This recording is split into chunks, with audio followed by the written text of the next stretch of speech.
Morning, Steve Free in Chicago with the morning grain comments. Well, we continue overnight with the impressive rally yesterday that we saw in beans and meal. We've got beans now over $10 in the nearby contract. We've got meal near contract highs, and some people blame this on three factors. Number one is that while harvest is near 70% done and yields are still being reported that could average above the USDA's October number, we're not seeing necessarily a lot of beans move into the pipeline.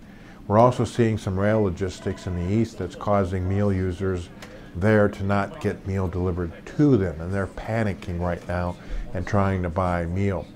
We're also seeing that Argentina is slow in shipping meal, and that could increase the demand for U.S. meal for export.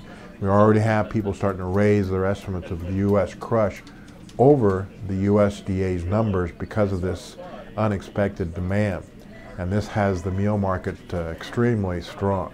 It's interesting that if we look at the carryouts and we look at the South American weather improving, most of the commercials are still bearish beans, and this offers some opportunities for not only U.S. farmers but for South American farmers to sell some beans at these price levels. But we still haven't solved the nearby meal situation, so it's still kind of early to say this is a blow-off top or this is the top in the marketplace, even though prices are well above value.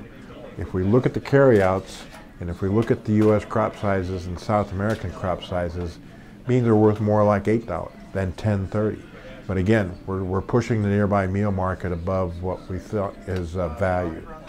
Over the corn, we're actually seeing some corn buying by the funds. We're seeing a little bit of good price movement. We've got about half of the corn crop harvested.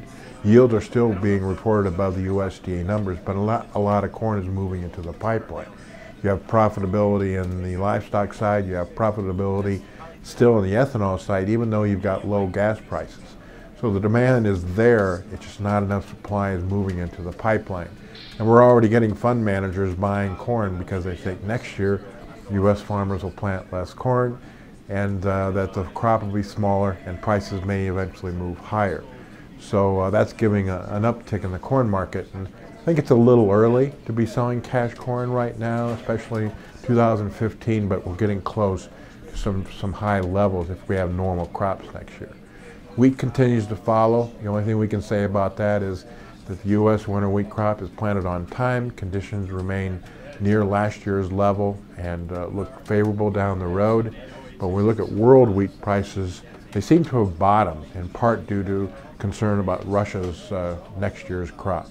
So up and away, led by the meal, continue to surge higher, and we're seeing new buying come in because of some strong technical considerations. As always, these are my thoughts, not those of ADM or ADM Investor Services, and have a safe and profitable trading day.